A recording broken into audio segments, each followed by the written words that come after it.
Senhor Deus amado, as coisas ainda estão prestes a acontecer, mas não sabemos o dia nem a hora. Apenas oramos a Ti, Senhor Deus amado, para que Tu nos use. E assim oramos também para que Tu venha usar, Senhor Deus, a minha esposa, com a Tua graça, com a Tua misericórdia, em nome de Jesus. Amém. Amém, igreja? Amém. Aplauda Jesus, irmãos. Glórias a Deus.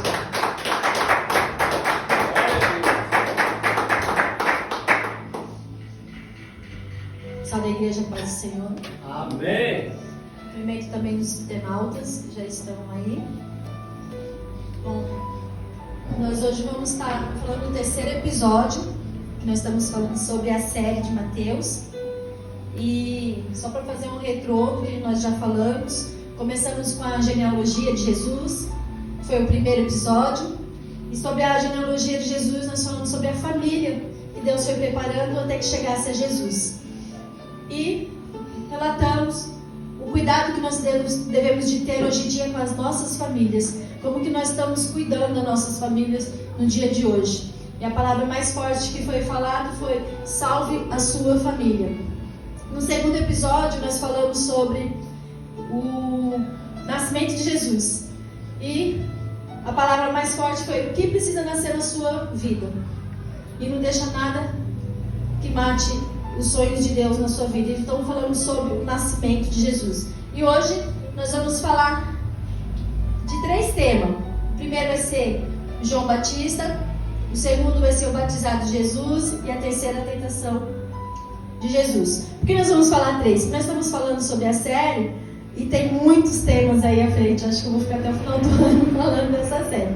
Então eu já juntei aqui 3 episódios que batem bem um com o outro, dá bem certinho, para a gente estar aprendendo um pouquinho mais sobre a palavra de Deus, amém?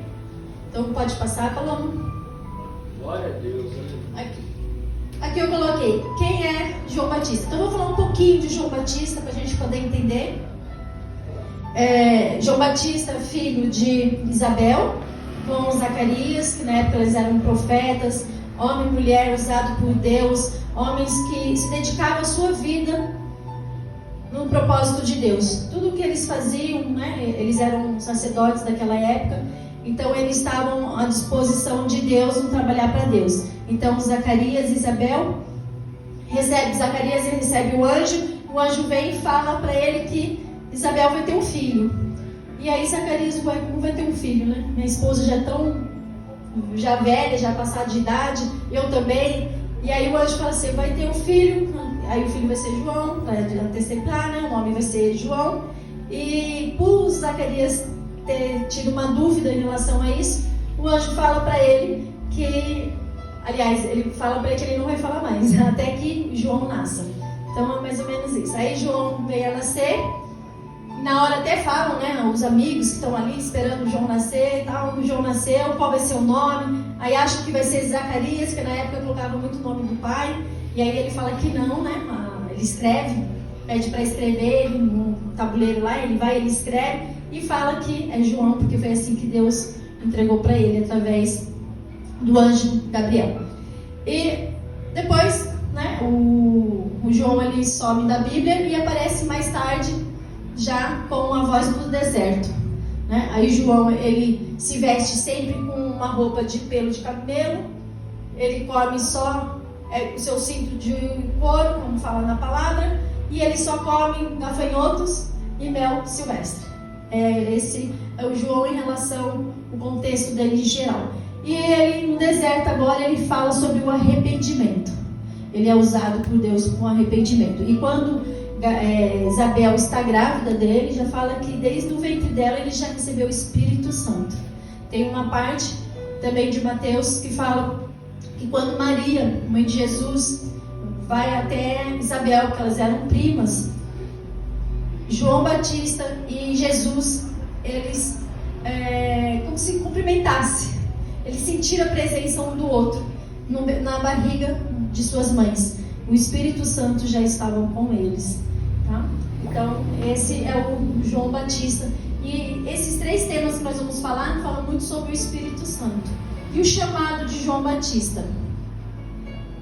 Primeiro que o chamado João Batista, a gente entende que era anunciar o arrependimento, né? Ele anunciava o arrependimento a todos, que as pessoas pudessem vir e se arrepender dos seus pecados e que eles não o fizessem novamente, né? Que voltasse atrás das coisas que eles faziam. Era uma época muito difícil, a época de João Batista, uma época que, se a gente for ver, se a gente for analisar nos dias de hoje, é mais ou menos como está nos nossos dias de hoje, onde que as pessoas estão cada vez mais pecando contra a palavra de Deus. Se vocês têm acompanhado, né, parte política, enfim, tantas coisas que vêm acontecendo em relação à igreja, o que estão tentando impedir a igreja, então a gente consegue entender que era uma época muito complicada, né? Tinha os governantes daquela época que também queriam fazer conforme a vontade deles e não segundo a vontade de Deus, e hoje nós estamos vivendo isso. Se vocês acompanharem um pouquinho a parte política, vocês vão entender que nós já estamos passando por isso há algum tempo, mas agora está muito mais intensificando essa parte de já querer ter algumas proibições na igreja. A gente já vê pastores aí de renomes que já estão sendo proibidos de falar algumas coisas, que já estão querendo prender. Enfim, se vocês acompanharem, vocês vão ver que realmente nós já vivemos isso também. E cada vez isso vai ficar mais forte, porque nós estamos num momento que nada pode falar. Qualquer coisa que você fala, de algum tipo de preconceito, algum tema, algum nome novo que é lançado, né? São tantos nomes novos aí, de preconceitos que tem, de fobia, enfim, vários. Hoje tem 300 mil aí que você tem que ficar procurando o que significa, porque você não pode falar mais nada. E a gente vê que a igreja, ela já está sofrendo essas perseguições. Sempre sofreu, mas agora com muito mais intensidade. Então, na época de João, já era assim, era muito complicado. Então, ele estava sempre anunciando o arrependimento, para que as pessoas pudessem realmente estar se arrependendo. E não só isso, ele também falava mais à frente, que perguntavam para ele como fazer depois que se arrepender. Ele falava também para estar dividindo. Se você tem 2 túnicas, que você divida, dá uma para quem não tem. Se você tem alimento sobrando, dê também para o outro que não tem. Enfim, ele ensinava as pessoas como lidar com as situações do dia a dia. E eu vou falar para o próximo. E aí esse é o chamado dele, né? E o Espírito Santo, como eu já citei, exatamente que desde o ventre da mãe dele, olha que maravilha, né? Você saber que desde o ventre ele já recebeu o Espírito Santo. Pode passar, Paulo? E aqui para a gente já iniciar em Mateus 3, 1, 2, naqueles dias surgiu João Batista, pregando no deserto da Judéia. Ele dizia: arrependam-se, porque o reino de Deus está próximo. Então é o que ele gritava no deserto: arrependam-se, porque o reino de Deus está próximo. Era o que ele falava. Diz a palavra que ele pregava sobre toda a terra em volta do Jordão. Ali ele ficava o tempo inteiro, em volta de todo o Jordão. Ele saía e pregava e falava para que se arrependesse, porque o reino de Deus estava próximo. Então João Batista ele foi levantado para anunciar a vida de Jesus. Esse era o grande propósito do João Batista, a missão dele, anunciar a vida de Jesus para que todos viessem a se arrepender. Próximo, Paloma. Aí vem, aí o próximo vai ser o batismo. Então, o que nós temos que pegar como lição, né, do João Batista? Que a gente possa estar sempre voltando a Deus e se arrependendo daquilo que a gente faz, né? Às vezes a gente fala coisas que não devemos falar, e tem momentos que falamos coisas, deixamos de falar o que devemos de falar, né? Sim, até Paulo fala, né? Tem hora que eu quero falar, o que devo falar não falo, e o que não devo falar acabo falando. E a gente sempre deve estar voltando a Deus e se arrependendo das coisas que fazemos e tentar não errar novamente no mesmo erro, né? A gente pode ficar errando outros, mas a gente procurar sempre buscar o Espírito Santo, que nos dá orientação, como lidar com o nosso dia a dia, como lidar com as pessoas, como lidar com as situações. Através do Espírito Santo, para nos dar essa inteligência no nosso do dia a dia. Pode passar, Bruno? Aí foi aqui, né? Tá. Pode voltar um pouquinho, Lu? Que aí agora eu já vou entrar na parte do batismo de Jesus, que é o cumprimento das Escrituras. Pode passar, Bruno? E aqui em Mateus 3,13, então Jesus veio da Galiléia ao Jordão para ser batizado por João. Aqui a gente vê Jesus, eu até coloquei uma frase aqui, Jesus, a palavra escreveu um pouquinho errado, mas Jesus que era tão grande, se fez pequeno para nos tornar grande. É bem assim, né? Porque Jesus ele vem para cumprir as escrituras, ele vai até João Batista para que ele seja batizado.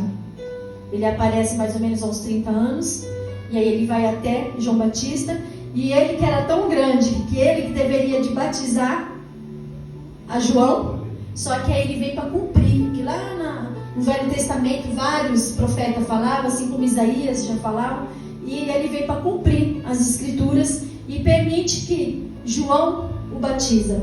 E João, por sua vez também, na humildade, ele pega e fala, mas eu que não sou digno nem de atar a sandália dos seus pés. Você vê que aqui tem uma troca de humildade. Jesus, ele se faz humilde, ele faz pequeno e permite que seja batizado por João, porque ele era o grande, ele é o grande. E João, nessa humildade, ele reconhece que ele é menor do que Jesus. E na hora ele fala que ele não é nem digno de atar com suas sandálias. Você vê como que é, né? Às vezes nós estamos em alguns lugares, ou em cursos, ou em trabalho, tantas pessoas querendo ser um melhor do que o outro, ou porque eu tenho um curso a mais, ou porque tenho uma experiência a mais, ou porque tenho um diploma a mais. E as pessoas, elas não querem ser iguais, elas querem ser melhores.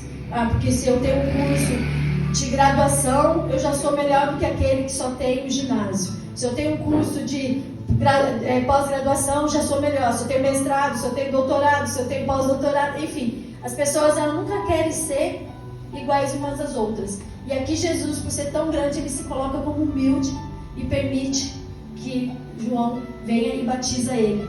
Deu para entender? E no nosso dia a dia não é bem assim que acontece. As pessoas, elas gostam sempre de estar sendo exaltadas, né? Elas se exaltam, elas querem se mostrar que são melhores, elas querem mostrar que elas podem mais. E não tem essa humildade que o próprio Jesus fez. Ele é tão grande, se fez pequeno, para fazer nós que somos pequenos, ser grande diante dele. É isso que ele nos fez. Pode passar, Paulo? E após esse momento que Jesus vai até João batiza Jesus, aí ele é levado, aí vem o Espírito Santo de Deus, né? Deus fala, esse é meu filho amado, esse é meu filho que me comprazo. E a palavra diz que o Espírito Santo conduz ele ao deserto. Então o próprio Espírito Santo, por isso que eu falei que a gente ia falar do Espírito Santo, tanto na parte de João Batista, que na barriga da mãe já recebeu o Espírito Santo, tanto na parte do batismo de Jesus, que veio a pomba sobre ele, que representa o Espírito Santo. E agora o Espírito Santo faz o quê? Conduz Jesus ao deserto. E aí quando Jesus chega ao deserto, o que vai acontecer, né? São 40 dias que a palavra diz que ele fica 40 dias e 40 noites sem se alimentar. Imagina nós, no dia de hoje, você ficar 40 dias, 40 noites sem comer nada. A palavra de Deus fala que absolutamente ele não comeu nada. Agora pensa no deserto, que durante o dia mais de 50 graus e à noite mais de 50 graus abaixo de zero. Durante o calor, você já é consumido de energia. Imagine então no frio, que essa energia é consumida muito mais vezes. Porque no frio, todo mundo percebe que sente mais fome, não é? Por que nós sentimos mais fome? Porque o nosso organismo, ele acelera, ele aquece para combater com o frio que vem. E na realidade, se a gente for na física, não existe frio, existe ausência de calor. Mas a gente sente frio, né? A física fala que não, mas o que nós sentimos é frio, não é isso mesmo? E agora imagina Jesus no deserto à noite. Como que não deveria ser o frio de lá? Era de 50 graus abaixo de zero ali. E ele tem que aguentar sem se alimentar. Às vezes, se você fica um dia inteiro sem se alimentar, já passa mal. A minha secretária, geralmente, quando trabalha comigo, aí passa um pouco de horário de trabalhar. Quando eles chegavam perto de mim, eu falava, doutora, porque elas ficavam me esperando para almoçar, e sempre que a gente passa o horário atendendo, enfim, eu estou tremendo, eu posso almoçar? Quantas vezes isso não aconteceu apareceu. Até a Jéssica, no começo, quando ela veio trabalhar comigo, ela, ai mãe, não dá mais para te esperar, eu tô tremendo, então eu preciso almoçar. Agora imagina 40 dias. Imagina 40 dias, e foi isso exatamente que Jesus ficou. E além dele passar isso, ainda ele tem a presença do inimigo para atormentar ele.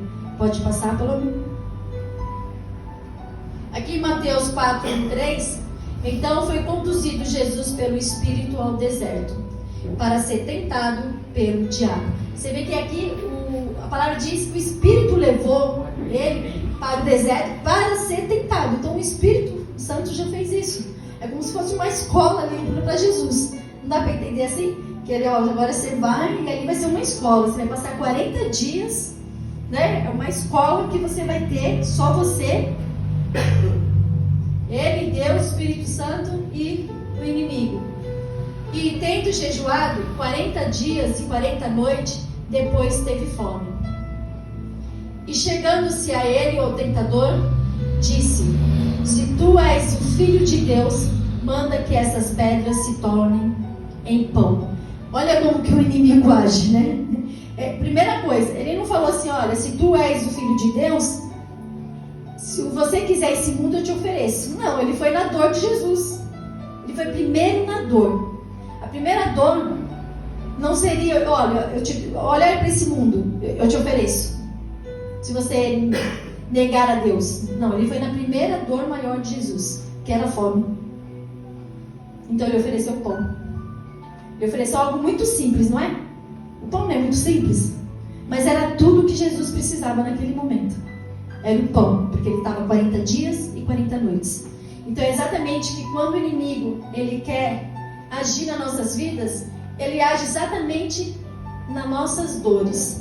É exatamente naquilo que você está precisando, que você mais precisa naquele momento.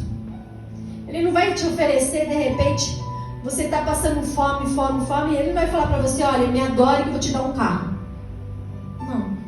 Me adore que você vai ter o pão. Se você é realmente filho de Deus, faça com que essa pedra aqui vire pão. Vocês percebem isso? Que ele vai na dor realmente que a pessoa tem. E muitas vezes ele usa, ele se faz presente nas nossas vidas exatamente no ponto mais frágil que nós temos. E aqui foi exatamente o que ele fez com Jesus. Pode passar, Paloma? Ele, porém, respondeu, disse: está escrito, nem só de pão viverá o homem, mas de toda a palavra que sai da boca de Deus. Olha só, né? Aí o Espírito Santo que está na vida de Jesus, obviamente ele sabendo que Jesus é Deus, mesmo sabendo que ele veio, ele se desvaziou. Você vê que ele poderia estar como ser humano, porque ele veio como ser humano. A palavra de Deus fala que ele é 100% homem e 100% Deus. Então nesse momento ele era 100% homem. Então certamente ele estava confuso, certamente ele estava trêmulo, certamente ele estava muito cansado, fadigado, porque está 40 dias, 40 noites sem se alimentar. Mas ele não se deixou se confundir. Ele podia estar confuso, de fome, ou olhar até para onde, talvez, eu acho que eu vi pão ali, talvez eu vi carne ali, talvez eu vi alguma coisa. Não é assim que a gente começa a ver as coisas? Porque ele estava como homem, ele não estava como Deus, ele estava como homem, porque ele veio para sofrer as nossas dores de homem. E ali naquele momento, mas o coração dele, o Espírito Santo, que é ele próprio, não permitiu que ele caísse na tentação do pão. E aí ele, né, como ele responde, né, que nem só de pão viverá o homem. Então o diabo o transportou à cidade santa e colocou no penáculo do templo. Aqui ele colocou ele no local mais alto do templo e disse-lhe: se tu és o Filho de Deus, lança-te daqui abaixo. Olha só essa parte aqui, irmãos, porque está escrito que aos seus anjos dará ordem ao teu respeito. Olha só o inimigo ditando a Bíblia para Jesus. Você vê como que é, né? O inimigo ele se apresenta para nós da forma mais bonita possível. Ele não vai se se mostrar para nós, nem sempre, como a gente vê, né, aquele chifrinho vermelho e tal, aquela coisa ruim. Tem algumas pessoas que já falaram que já viu mais ou menos ele bem feio. Mas na maioria das vezes ele não vai se apresentar dessa forma. Na maioria das vezes ele vai se apresentar de uma forma que vai te convencer a você a fazer aquilo que ele quer, a você pecar, a você errar. E aqui ele dita a Bíblia para Deus, né? Ele dita a Bíblia para Jesus, falando que está escrito. Vocês estão entendendo? Então muitas vezes você fala assim, nossa, mas a pessoa falou comigo que ela parecia ser de Deus. Porque ela me falou, ela citou a Bíblia, ela falou isso, ela falou aquilo, mas ela parecia tanto ser de Deus. Mas saiba que o inimigo, ele sabe a Bíblia, ele sabe a Bíblia inteira, né? Tem um dia ele já teve no céu. E é dessa forma que ele nos engana. Porque a pessoa chega cheia de lábia, que você fala, caramba, como ela fala? Como essa pessoa fala bem? Não é assim? Teve uma vez que fizeram uma entrevista com um morador de rua, e esse morador de rua, ele cita a Bíblia assim, ó, vai falando. E era um irmãozinho, né, que estava na rua fazendo entrevista com ele, e falou, olha gente, como esse homem é usado por Deus, ele vai falando. Aí eu pensei, não, ele não é usado por Deus, ele aprendeu a Bíblia. Porque se ele fosse usado por Deus, ele não era mendigo. Porque quando você é usado por Deus, você usa a seu favor, você usa a palavra para o seu entendimento. Não para você estar na rua como mendigo.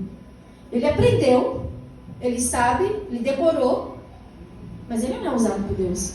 E aí as pessoas confundem algumas coisas, né? Eu não vejo dessa forma, não sei se os irmãos veem dessa forma, mas uma pessoa que está na rua, comendo lixo, fazendo as coisas que os mendigos fazem, aí falar que ele está sendo usado por Deus porque ele sabe falar, não. Porque o inimigo, ele também sabe, e ele não é usado por Deus. Ele citou o Salmo 91, versículo 11. Esse... O diabo. É. Aos seus anjos dará ordem a seu respeito.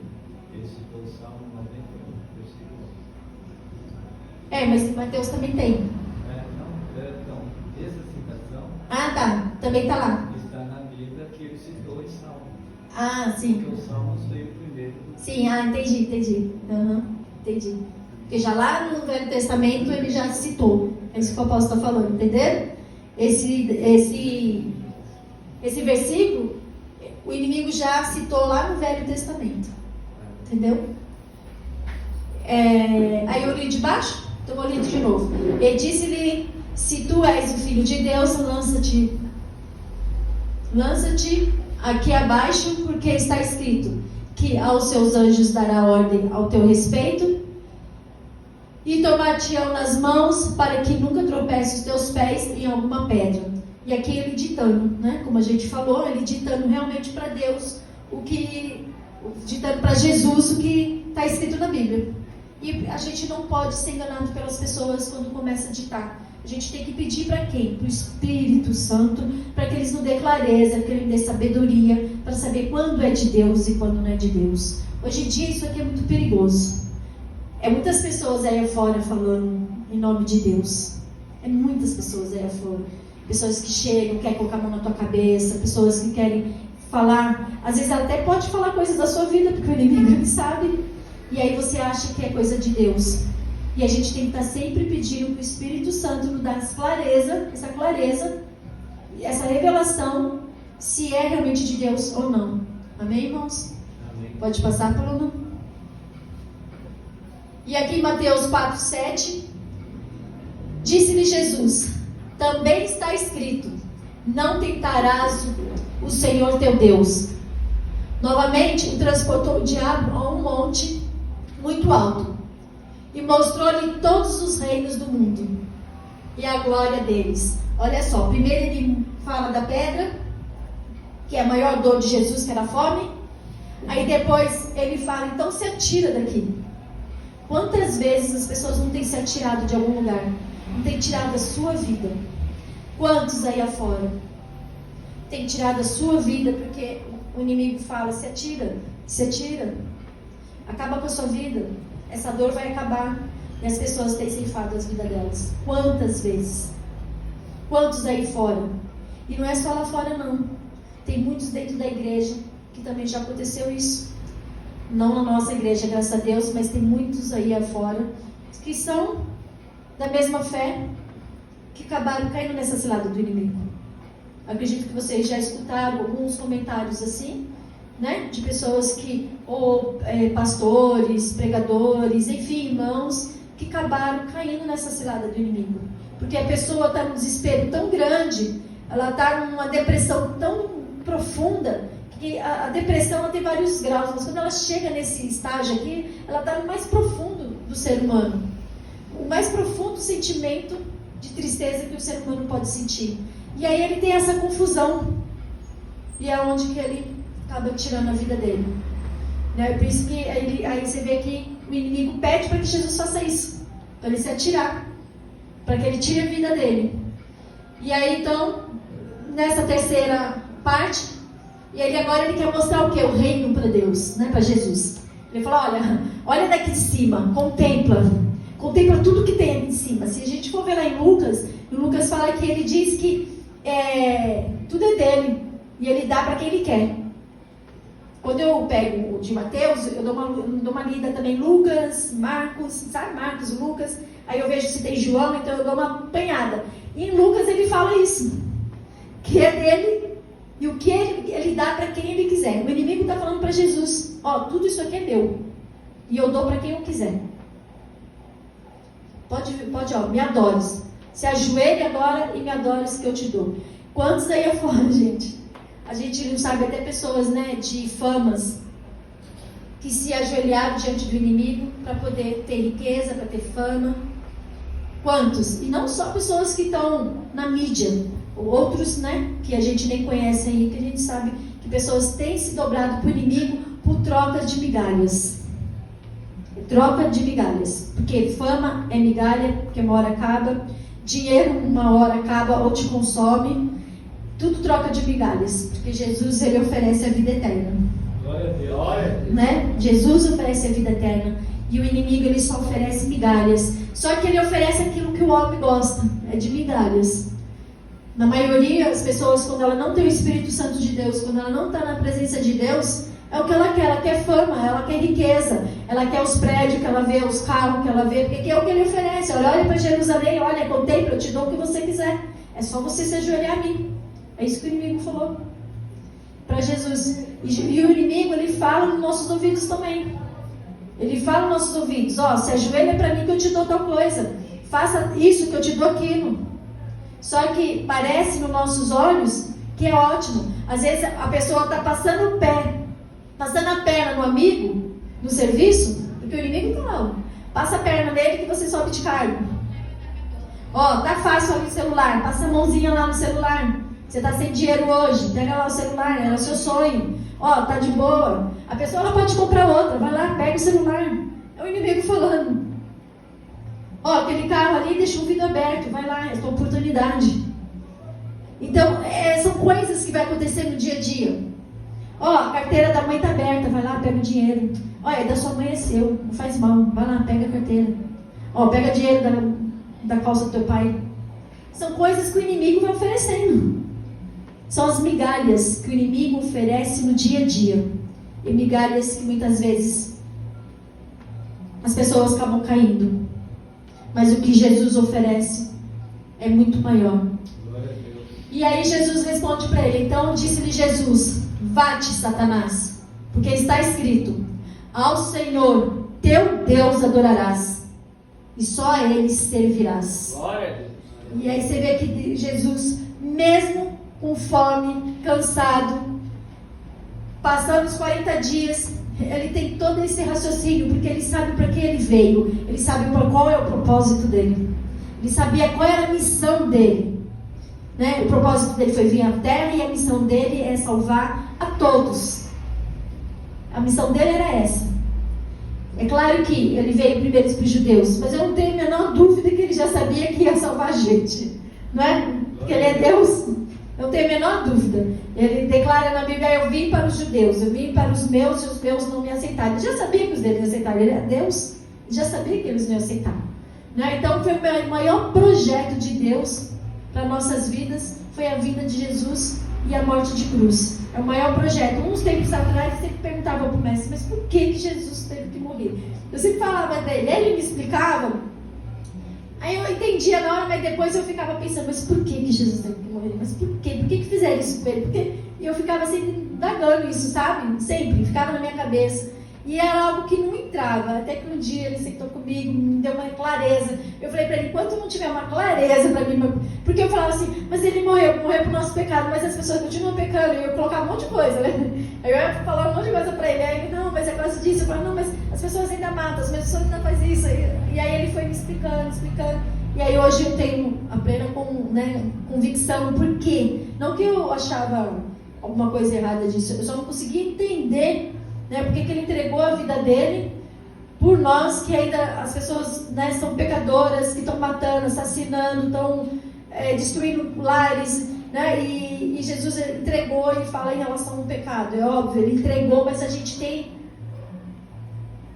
o nosso lado, livre-arbítrio de escolha, né? Ele fez a parte dele, ele foi à cruz para que nós possamos ser salvos através do sangue de Jesus.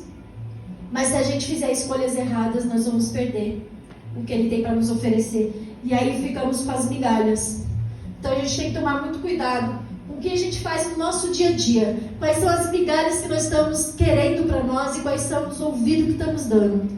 Se é o ouvido do Espírito Santo, que nós estamos abrindo nossos ouvidos para o Espírito Santo, ele falando, não faça isso, não pega aquilo, não passa pé aqui, não minta ali, não causa aquela confusão, não causa aquela encrenca, não faz essa bagunça que vocês estão fazendo, ou tudo que o inimigo quer que a gente faça.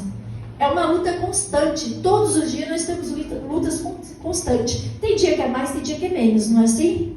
Às vezes você pode ter uma semana bacana, mas você tem alguém que vem e fala, olha, eu estou passando por isso, tem outra. Então você vê que no dia a dia a vida da humanidade é uma luta constante. Se você não lutar contra o inimigo, sobre as migalhas que ele te oferece, que aos olhos parece que é perfeito, nós não vamos ter o que Jesus nos oferece. Então, eu deixo essa palavra aqui hoje. Terminou, né, Lu? Tem mais algum? Terminou. Tem esse? Aí é o último, né? Esse você já falou. Esse eu já falei. Então terminou, porque é o último. Então, olha, você vê que a palavra de Deus em Lucas fala que os 40 dias Jesus foi tentado. Ele não foi só tentado aqui, ele foi aos 40 dias ele foi tentado. E essa parte é onde que escreve. Ele fala que primeiro fala para ele fazer a pedra de pão, depois para ele se atirar. Desculpa. E o terceiro, para que ele adore ele, que ele dá o mundo para Jesus. Mas ele foi há 40 dias. Pensa você no deserto, sozinho. Fala que estava ele, os animais e o inimigo. E o Espírito Santo. E ele no deserto ali. E sendo atentado o tempo inteiro. E ele vencer todas essas coisas. É uma grande escola, né? E olha que maravilhoso. Depois que ele vence tudo isso, que a palavra de Deus fala que depois que ele é tentado, ele teve fome. E aí depois que ele dá um basta para Satanás, veio um anjo e serve o Senhor. E aí chegou a hora dele realmente se alimentar com aquilo que Deus enviou para ele do céu. Maravilhoso, né? É exatamente isso. Se a gente for colocar nas nossas vidas, se tudo a gente falar não para o inimigo, a gente vencer, porque a palavra de Deus fala que nós temos que vencer até o fim. Não é isso? Amém. Então não adianta só a gente ser batizado, a gente aceitar Jesus. Se a gente não lutar até o fim contra as migalhas do inimigo, a gente não vai ser servido por próprio Jesus. Então nós temos que lutar até o fim. Assim como Jesus lutou até o fim, nos 40 dias dele ali, nós devemos de lutar nas nossas vidas até o fim. Sempre dizendo não para as migalhas do inimigo. Sempre olhar para tudo que ele oferece como migalhas. É assim que a gente tem que enxergar. Ah, mas ele está me oferecendo um cargo enorme se eu fizer tal coisa. É migalhas. Porque lá na frente você vai cair. Ah, ele está me oferecendo um curso que ele vai me dar o diploma sem eu fazer. É migalhas. Ah, ele está me oferecendo... Se eu fizer tal coisa para tal gente errada, eu vou ganhar tanto. É migalhas. Tudo é migalhas. Por isso que a gente tem que continuar, a gente tem que lutar até o fim. Que no final nós vamos estar lá com Jesus e a palavra diz que Ele vai nos servir a Santa Ceia no céu. Amém? E nós vamos ceiar com Jesus. Para aqueles que lutarem até o fim. É por isso que Ele veio para nos resgatar. E a gente tem esse livre-arbítrio de você fazer o certo e o errado. Certo e o errado. Você vai dar um ouvido para um ouvido para outro. Um vai te oferecer migalhas e outro vai te oferecer a vida eterna. Amém? Eu peço para Palomar soltar um louvor.